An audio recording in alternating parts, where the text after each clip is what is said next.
Hello बच्चों, कैसे हो? आई होप आप सभी लोग बहुत अच्छे होंगे। थोड़ी सी स्वास्थ्य की समस्या थी, इसलिए 2-3 दिनों तक वीडियो मेरा कोई नहीं आ पाया। लेकिन मुझे पता है कि इस लॉकडाउन में आप सभी को पढ़ाई के लिए कितनी चिंता हो रही है। सबको पढ़ाई करने के लिए कुछ ना कुछ चीज़ें चाहिए। घर बैठे अगर आपको बेहतर पढ़ाई की सुविधा मिल जाए तो उससे अच्छा क्या हो सकता है। तो इसलिए मैं आप लोगों के लिए निरंतर नए नए वीडियो लेके आते रहूँगा क्लास वाइज साइंस के। और आज मैं लेके आया हूँ क्लास 8 के लिए। You can see here science class 8। और आज हम लोग साइंस क्लास 8 के लिए चैप्टर नंबर 1 को पढ़ेंगे यहाँ से। जी हाँ बच्चों, चैप्टर नंबर 1 क्या है? चैप्टर नंबर 1 यानी कि क्रॉप प्रोडक्शन एंड मैनेजमेंट। जी हाँ, क्रॉप प्रोडक्शन एंड मैनेजमेंट पढ़ने से पहले मैं आपको बता दूं कि क्या है क्रॉप और क्या है उसका मैनेजमेंट कैसे करते हैं। तब हम पूरे डिटेल में इस चैप्टर को सीखेंगे। Right my dear students, crop production यानी फसलों का उत्पादन और संरक्षण। फसल जो है उसको हम लोग कैसे उगाते हैं, कैसे उसका उत्पादन करते हैं और फिर उसको कैसे हम स्टोर करते हैं, कैसे उसका संरक्षण करते हैं, इन सब चीज़ों पे हम लोग ध्यान देंगे। और बेसिकली उसमें कौन कौन सी प्रक्रिया उपयोग में लाई जाती है, कैसे उसका प्रोडक्शन होता है, उसमें क्या क्या चीज़ें होती है, फिर उसका स्टोरेज होता है, उसमें क्या क्या चीज़ें होती है। ये बेसिकली इस चैप्टर में हम इन्हीं सब चीज़ों पे ध्यान देंगे। तो सबसे पहले स्टार्ट करते हैं क्रॉप। क्रॉप मीन्स होता है फसल। राइट, फसल यानी जो हमें भोजन वगैरह अगर हम कुछ भी खाते पीते हैं, जैसे हम सब्जी है, रोटी है, चावल है, इन सब चीज़ों को अगर हम खाते हैं ना तो ऐसे ही नहीं आता है बच्चों। ठीक है, इसको कहीं से लाने के लिए हमको पहले इसे उगाना पड़ता है, इसको आप प्रोडक्शन करना पड़ता है। क्योंकि फूड क्या है, सभी चीज़ों के लिए इम्पॉर्टेंट है, चाहे हम लिविंग थिंग्स हो या नॉन लिविंग थिंग्स हो, सबके लिए फूड काफ़ी इम्पॉर्टेंट है। It is very very important. Right, चाहे जितने सारे लिविंग थिंग्स हो, मैं हूँ, तुम हो, कोई भी हो, सबको भोजन चाहिए। अगर भोजन मिलेगा तभी वो अच्छे से तंदुरुस्त रहेगा, व्यक्ति हेल्दी रहेगा, फिर उसे एनर्जी मिलेगी तो बहुत सारे काम कर सकता है। तो फूड के सोर्सेज पहले भी मैंने बताया था, पिछले क्लास में भी आप लोगों ने पढ़ा होगा। फूड कहाँ कहाँ से आता है, तो फूड जनरली प्लांट और एनिमल से आता है। तो यहाँ हम प्लांट से जो जो फूड मिलता है और बृहद स्तर पे यानी ऑन अ लार्ज स्केल, उसके बारे में हम लोग सीखेंगे। राइट, तो सबसे पहले विदाउट वेस्टिंग टाइम स्टार्ट करते हैं। और स्टार्ट करने से पहले आप जान लीजिए, मैं हूँ यशवंत और आप देख रहे हैं ऑनलाइन ज्ञान। ठीक है, तो चलिए शुरू करते हैं। तो क्रॉप क्या होता है? क्रॉप मीन्स होता है फसल। राइट स्टूडेंट्स, क्रॉप मीन्स होता है फसल। क्रॉप मीन्स फसल। ध्यान से देखो, क्रॉप को हम कहेंगे क्या क्या होता है actually? When plants of the same kind, when plants of the same, same मतलब कि एक ही जैसा, एक ही प्रकार के। राइट, कल्टिवेटेड मतलब कि उनको उगाया जाता है या उनकी खेती होती है ऑन वन प्लेस, मतलब एक ही स्थान पे, ऑन अ लार्ज स्केल मतलब कि बहुत बृहद स्तर पे। अगर हम एक ही प्रकार के पौधों की खेती किसी खास जगह पे करते हैं, एक ही जगह पे ऑन अ लार्ज स्केल, बहुत बृहद स्तर पे, तो हम उसे कहते हैं फसल। फसल मीन्स क्रॉप्स। राइट, क्या कहेंगे उसे? फसल। उसे हम लोग कहेंगे फसल on a large scale. Right, it is called crop. फिर से ध्यान दो, when plants of the same kind, same kind एक ही तरह के पौधे, आर कल्टिवेटेड उगाए जाते हैं या उनकी खेती होती है वन प्लेस एक ही स्थान पे, ऑन अ लार्ज स्केल बृहद स्तर पे, बहुत ज़्यादा मात्रा में, तो हम उसे कहते हैं क्रॉप। क्रॉप मीन्स फसल। क्रॉप मीन्स फसल। क्रॉप मीन्स क्या होता है प्यारे बच्चों? क्रॉप मीन्स होता है फसल। राइट, अब आगे की बात करते हैं। अब ये क्रॉप पूरे भारत में डिफरेंट डिफरेंट कितने सारे राज्य हैं, हर राज्यों में वहाँ का मौसम, वहाँ की क्लाइमेट, वहाँ का जलवायु डिफ़र करता है, अलग अलग होता है। फिर भी कुछ ऐसे फसल होते हैं जो कि मौसम के अकॉर्डिंग, सीजन्स के अकॉर्डिंग उगाए जाते हैं। राइट, सीजन्स के अकॉर्डिंग इन द सेंस कि किस सीजन में कौन सा फसल। तो बेस्ड ऑन सीजन हम यहाँ बता सकते हैं कि there are 2 type of crops. One is kharif crops and second is rabi crops. Kharif and rabi, kharif and rabi. कौन कौन से क्रॉप्स बच्चों? खरीफ एंड रबी। राइट, खरीफ क्या होता है? The crops which are sown in rainy season. Rainy season समझ रहे हैं ना, बारिश के मौसम में। सीजन के अकॉर्डिंग मैंने बताया, तो सीजन के अकॉर्डिंग क्या होता है, बारिश का जब मौसम होता है ना, बारिश का एक मौसम हो गया, दूसरा मौसम क्या हो सकता है, सर्दियों का मौसम हो सकता है। तो बारिश के मौसम में जिस फसल की खेती की जाती है उसे हम लोग खरीफ कहते हैं। यानी बारिश का मौसम मीन्स व्हाट, जून से लेके सितंबर तक, जून से लेके सितंबर तक ये बारिश का मौसम है, राइट। इस मौसम में किस चीज़ की खेती होती है, इस मौसम में खेती होती है खरीफ क्रॉप्स की, right. Kharif crops in the sense प्यारे बच्चों कि जैसे कि याद रखने वाली बात है, खरीफ जिस समय धान वगैरह की खेती होती है, पैडी हो गया, पैडी मतलब कि धान, राइट। तो धान जिस समय जिसकी खेती होती है ना, उस समय जितने और क्रॉप्स की खेती होती है उन सभी को हम लोग क्या कहेंगे, खरीफ क्रॉप्स कहेंगे, right. You can see there example of some kharif crops, you can show in image also, right. Kharif crops, तो you can see these are kharif crops, right. जैसे कि समर सीजन में, रेनी सीजन में जिसकी खेती होती है वैसे पैडी, ओके, पैडी मीन्स धान होता है, राइट, ओके। तो ये सब सारी चीज़ें याद रखोगे, पैडी, ओके। इन सब चीज़ों को ध्यान रखने से फ़ायदा बहुत होने वाला है तुम लोगों का, राइट। तो मैं बता रहा था कि इससे आपका बहुत फ़ायदा होने वाला। अगर हम रबी क्रॉप्स की बात करते हैं बच्चों, the crops grown in the winter season, the crops grown in the winter season. ध्यान दोगे, विंटर मतलब होता है, क्या होता है, विंटर मतलब होता है शीत, शीत मतलब ठंडी का मौसम। तो ठंडी के मौसम में जो क्रॉप्स ग्रोन किए जाते हैं बेसिकली अक्टूबर टू मार्च, अक्टूबर सर्दी का मौसम शुरू हो जाता है, तो अक्टूबर से लेकर मार्च तक, तो उसे हम लोग कहते हैं रबी क्रॉप्स। जैसे कि वीट, अभी जिसकी हार्वेस्टिंग समर सीजन में होती है, एग्जाम्पल में हम और वीट ले सकते हैं, यू कैन सी वीट। और भी एग्जाम्पल अगर आपको देखना है तो you can refer to that picture, you can see the examples of kharif crops there, okay। याद रखना है kharif crops, rabi crops, sorry it was kharif crops, my mistake. तो खरीफ क्रॉप्स और रबी क्रॉप्स इन सब इसके बारे में आपको जानना बहुत ज़रूरी था। There are two types of crop on the basis of seasons, right. मौसम के अनुसार अगर हम देखें तो ऋतुओं के अनुसार एक खरीफ क्रॉप्स और एक रबी क्रॉप्स। खरीफ क्रॉप्स की खेती आपको जून से लेकर सितंबर महीने में होती है। कब होती है, जून से लेकर सितंबर महीने में, खास करके धान वगैरह की जब खेती होती है उसके साथ। रबी क्रॉप्स की खेती कब होती है, ये होती है ठंडी यानी कि शीत ऋतु में, यानी कि विंटर सीजन में, राइट। अक्टूबर से मार्च जब हम लोग किसकी, गेहूं वगैरह की खेती करते हैं, और इसकी हार्वेस्टिंग कब होती है, समर सीजन में, राइट। तो ये there are two types of crop on the basis of what, basis of season, okay. अब बात करते हैं कि इन क्रॉप्स को अगर हम ग्रो करते हैं तो उसके लिए क्या क्या मेथड यूज करते हैं, and actually what farmers do for this, right. क्या करते हैं इसके लिए किसान, कौन कौन सी विधियाँ अपनाते हैं, तो उसके बारे में हम लोग आगे पढ़ते हैं। Let me erase my board so that I can teach you better, right.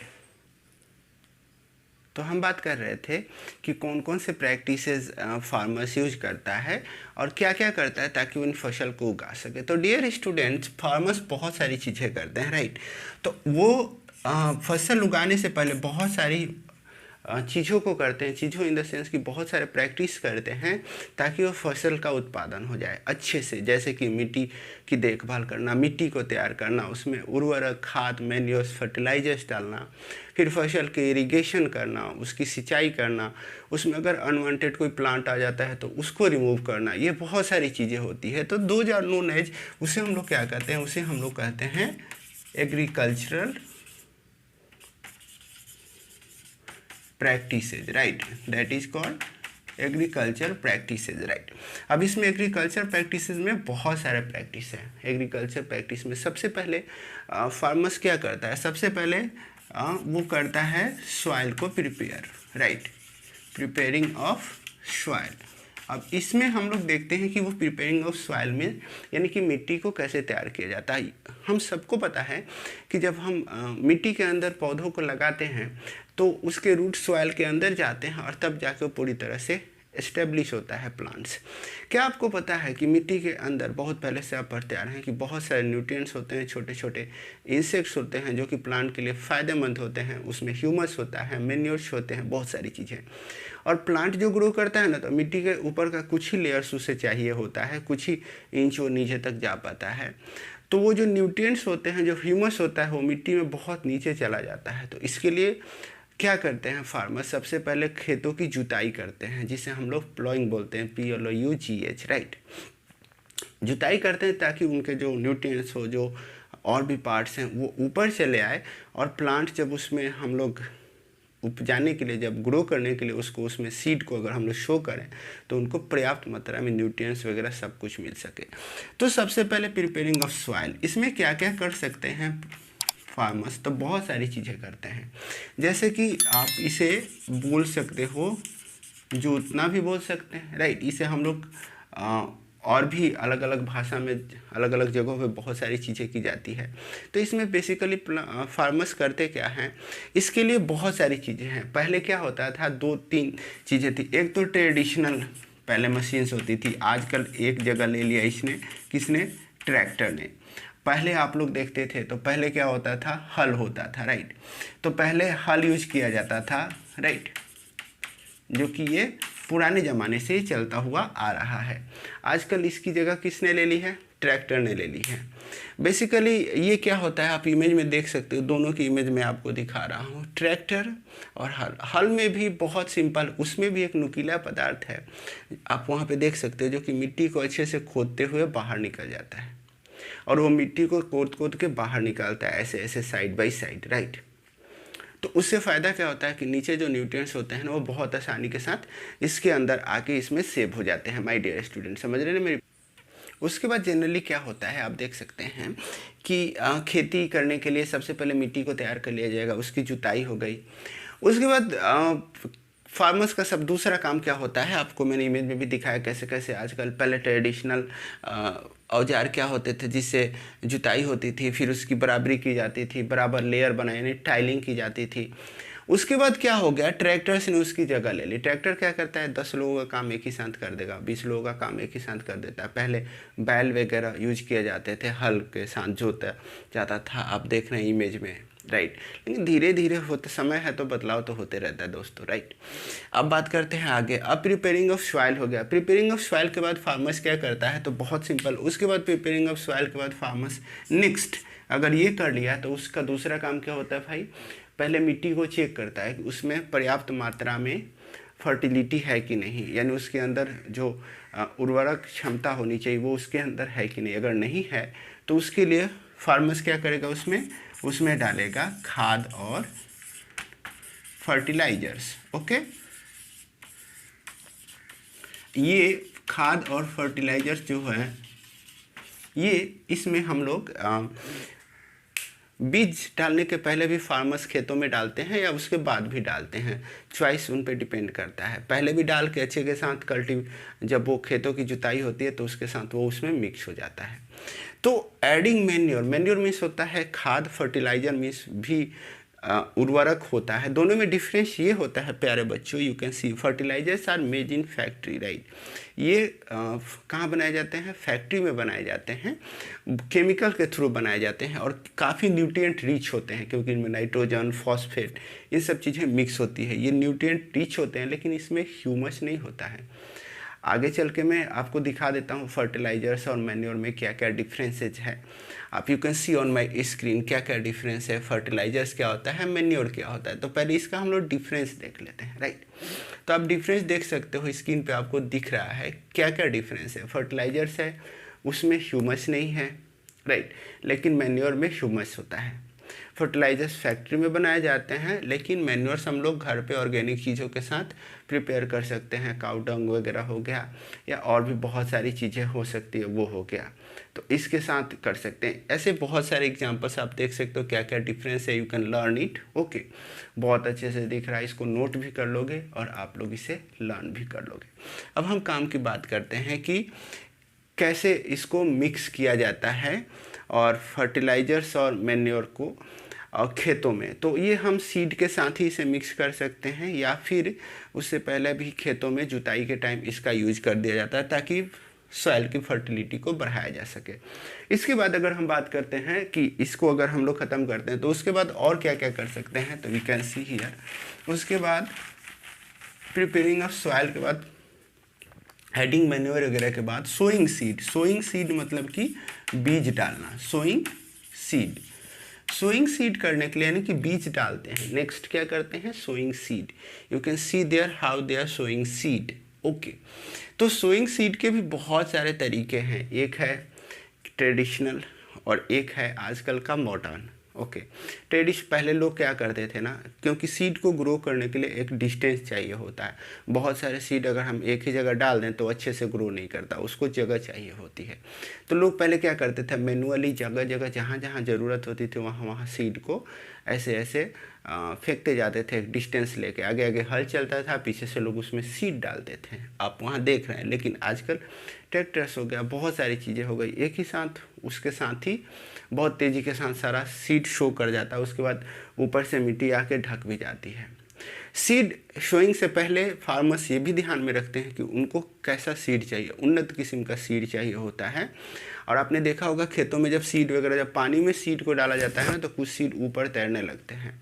क्यों तैरते हैं, आपको ये समझ जाना चाहिए कि जो सीड है ना वो काफ़ी ख़राब हो जाते हैं, वो हल्का हो जाता है तो पानी के ऊपर तैरने लगता है। तो फार्मर समझ जाता है कि ये सीड बेकार है, और जो हैवी होता है वो नीचे जाता है और मिट्टी के साथ मिक्स हो जाता है। खास करके धान वगैरह की जब खेती होती है, जब उसके बिचड़े डाले जाते हैं तो सीड के लिए सबसे पहले बेहतरीन उन्नत किस्म का सीड जो फार्मर्स होते हैं वो ट्राई करते हैं, उसको चूज करते हैं। ओके, और जब मिट्टी पूरी तरह से लूज़ हो जाती है, जब मिट्टी पूरी तरह से तैयार हो जाती है, तब उसमें उसको डालते हैं, सोइंग सीड। ओके, बहुत सारे आप देख सकते हो टूल्स जिसके माध्यम से सीड को शो किया जाता है, यानी कि उसके अंदर डाला जाता है। ओके, चलो मिट्टी का भी उन लोगों ने मिट्टी की तैयारी कर ली, सीड भी डाल लिया, एडिंग मैन्योर वगैरह भी। अब प्लांट धीरे धीरे ग्रो करने लगा। जब धीरे धीरे ग्रो करने लगेगा प्लांट, तो उसको ज़रूरत होगी किस चीज़ की, एरीगेशन की, राइट। तो एरीगेशन की अगर उससे ज़रूरत होगी, एरीगेशन इन द सेंस की वाट, सिंचाई, तो यानी कि पानी की ज़रूरत होगी। एरीगेशन मीन्स पानी की ज़रूरत होगी। तो एरीगेशन के भी बहुत सारे मेथड्स हैं। खास करके सबसे बढ़िया सिंचाई का मेथड है कि रेन वाटर, जल मिल जाए भाई सीधे ऊपर से, भगवान के मतलब कि नेचुरली बारिश हो और आराम से सभी पौधों को पानी मिल जाए। लेकिन ऐसा हो नहीं पाता है कि जिस टाइम पे उन्हें पानी चाहिए होता है उस टाइम पे बारिश नहीं हो पाती है। तो प्लांट क्या करते हैं, खुद से अपना मैनुअल उसे वाटरिंग देते हैं, उसी का एरीगेशन करते हैं। एरीगेशन के लिए बहुत सारे सोर्सेज है, यू कैन सी रिवर है, लेक्स है, पॉन्ड्स है, वेल कुआं है, बहुत सारी चीज़ें हैं। पहले ज़माने में, आजकल आप देख सकते हो वहाँ पे बहुत सारे मोट वगैरह, जैसे लोग गांव में ढेकी बोलते थे, पानी को निकालना फिर दूसरे जगह डालना, फिर ऐसे पुली के साथ। तो बहुत सारे मेथड्स हैं पानी इरिगेशन करने के। खास करके जो सबसे आजकल कॉमन मेथड है वो हम लोग यूज करते हैं वाटर पंप वगैरह से, राइट। और पहले नहर वगैरह भी है, अगर नहर है तो वहाँ से जो नाला ड्रेन वगैरह बना हुआ है उससे भी पानी से हम लोग इरिगेशन कर लेते हैं। गांव वगैरह में आप लोगों ने बहुत देखा ही होगा इरिगेशन के आजकल बहुत सारे मेथड्स हैं, जहाँ पे क्योंकि पूरी दुनिया की इस चीज़ पे जोर दे रही है कि भाई पानी बचाओ, save water for our future, right. तो पानी बचाने के लिए हम अब क्या करते हैं, बहुत सारा ज़मीन ना ऊबड़ खाबड़ होता है, अनइवन होता है, तो यहाँ पानी पहुँच पाया अगर हम जनरली देते हैं, ऊपर नहीं पहुँच पाया, कहीं पे बहुत ज़्यादा पानी स्टोर हो जाता है, कहीं पे जा नहीं पाता है। तो उसके लिए लोगों ने आजकल मॉडर्न विधि अपनाई है, और 2-3 टाइप्स के बहुत ही एडवांस टेक्निक है जिसको लोग यूज करते हैं। एक है ड्रिप इरिगेशन, राइट, और एक है स्प्रिंकल, राइट। दोनों बहुत इंपॉर्टेंट है, ड्रिप और स्प्रिंकल दोनों बहुत इंपॉर्टेंट हैं। ड्रिप में क्या होता है, ड्रिप में जो प्लांट्स के रूट्स होते हैं ना, खास करके पानी सिर्फ उसके रूट्स के पास जाके ही गिरता है, उसको लोग पाइप के थ्रू चारों तरफ जहाँ जहाँ प्लांटेशन होता है उसे फैला देते हैं। स्प्रिंकल यानी कि प्लांट को जो पानी चाहिए ठीक वहीं पर फुहारे के रूप में पानी गिरेगा, चारों तरफ नहीं चाहिए। उसके लिए पाइप वगैरह का यूज़ किया जाता है, वाटर भी सेव होता है, प्लांट को भी जितनी अमाउंट में वाटर की आवश्यकता होती है उतना मिल जाता है, वो पूरी तरह से हेल्दी हो जाता है। Right my dear students. उसके बाद हम लोग बात करते हैं इरिगेशन हो गया। इरिगेशन के बाद हम लोग चलो अब क्या हो गया कि प्लांट धीरे धीरे ग्रो कर गया। अब प्लांट के साथ उसको कंपटीशन देने के लिए और भी अनवांटेड पौधे भी उसके साथ ग्रो करते हैं। और भी उसके साथ क्या क्या ग्रो करता है, अनवांटेड पौधे भी उसके साथ ग्रो करते हैं, जो कि प्लांट्स मतलब क्रॉप्स नहीं होते हैं, उनका हमें कोई यूज नहीं है, उन्हें हम लोग बोलते हैं वीड्स। वीड्स मीन्स खरपतवार हम बोल सकते हैं, वीड्स मीन्स खरपतवार, राइट, जिसे हम लोग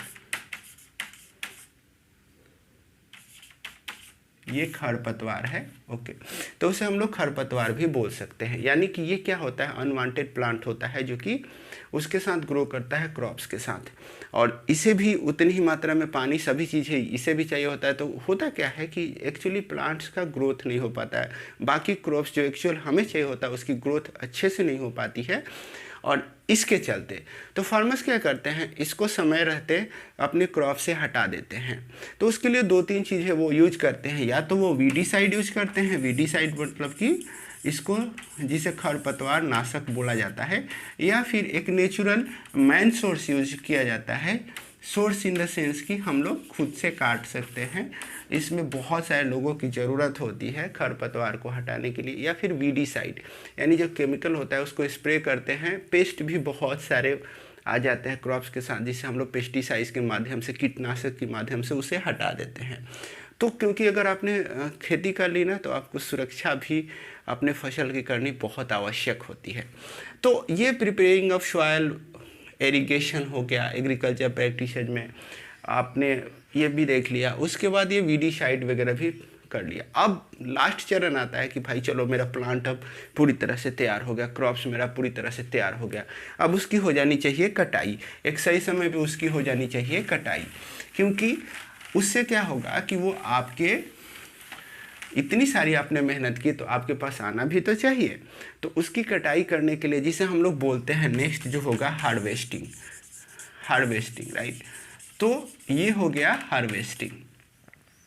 हार्वेस्टिंग मतलब कि किसी, आपने देखा होगा देश में ना अलग अलग जगहों पे जब फसल तैयार होता है, जब उसकी कटाई होती है ना, तो उसको सेलिब्रेट किया जाता है, उसको मनाया जाता है, पूजा के रूप में सेलिब्रेट किया जाता है। जैसे कि होली के टाइम हो गया, पोंगल हो गया, और भी अलग अलग राज्यों में है ना, तो लोहड़ी हो गया।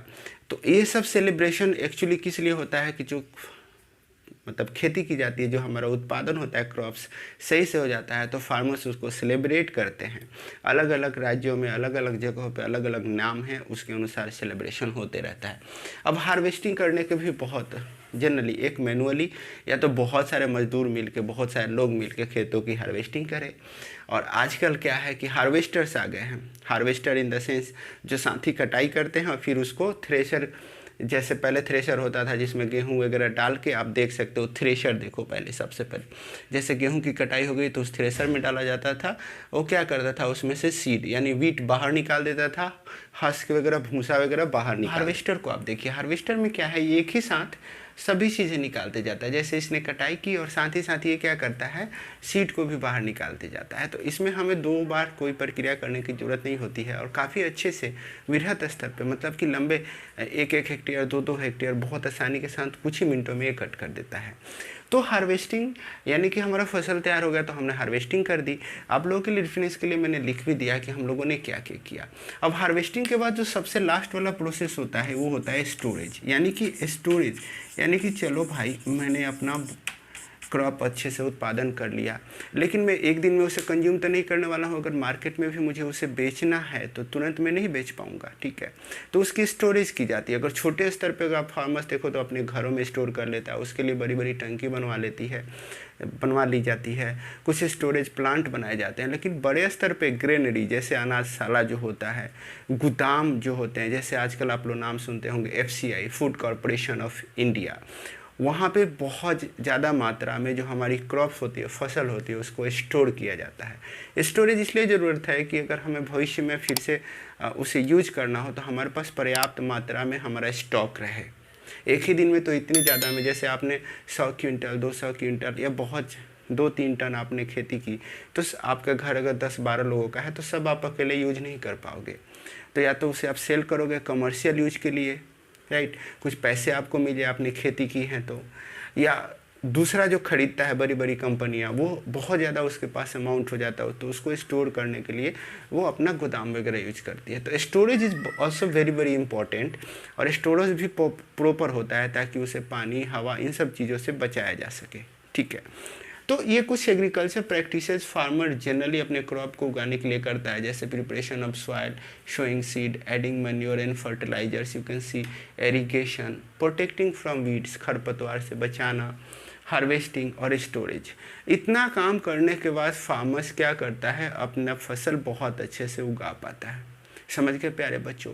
तो इस चैप्टर में बेसिकल इतना भी अगर आप बहुत अच्छे से समझ गए हैं तो आपका काम हो गया है। क्रॉप्स क्या है, क्रॉप्स क्यों उगाए जाते हैं, कौन कौन से टाइप के क्रॉप्स होते हैं, और सीजनली कितने टाइप्स पे उन्हें बांटा गया है। मैंने शुरू में बताया था रबी क्रॉप्स और खरीफ क्रॉप्स। और इस क्रॉप के ड्यूरिंग फार्मर्स कितने टाइप की एक्टिविटी करते हैं, कितने चरण होते हैं जिन्हें हम लोग एग्रीकल्चर प्रैक्टिसेस के रूप में जानते हैं, ये भी आप अगर जान लेते हैं, समझ लेते हैं, तो ये आपको काफ़ी फ़ायदा मिलने वाला है इस वीडियो से माय डियर स्टूडेंट्स।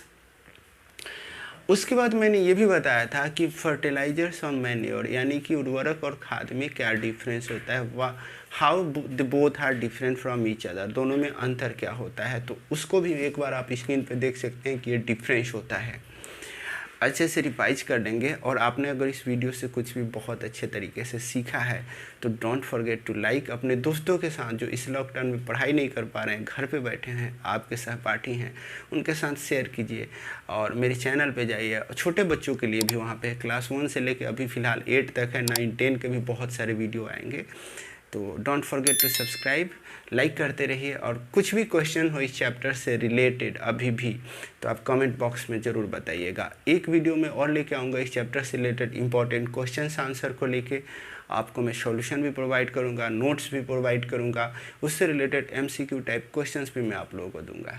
तो बने रहिए मेरे यूट्यूब चैनल के साथ, पढ़ाई करते रहिए, मस्त रहिए, स्वस्थ रहिए, एंड डोंट गो आउटसाइड, बाहर नहीं निकलिए, घर पे स्टे रहिए, घर पे सेफ रहिए, है ना, क्योंकि काफ़ी कठिन समय है, कोरोना टाइम है। तो खास करके बच्चों को घर पे रह के बहुत अच्छे से पढ़ाई करनी चाहिए, स्टडी का लॉस नहीं होना चाहिए। ओके, थैंक यू प्यारे बच्चों, सी यू सून।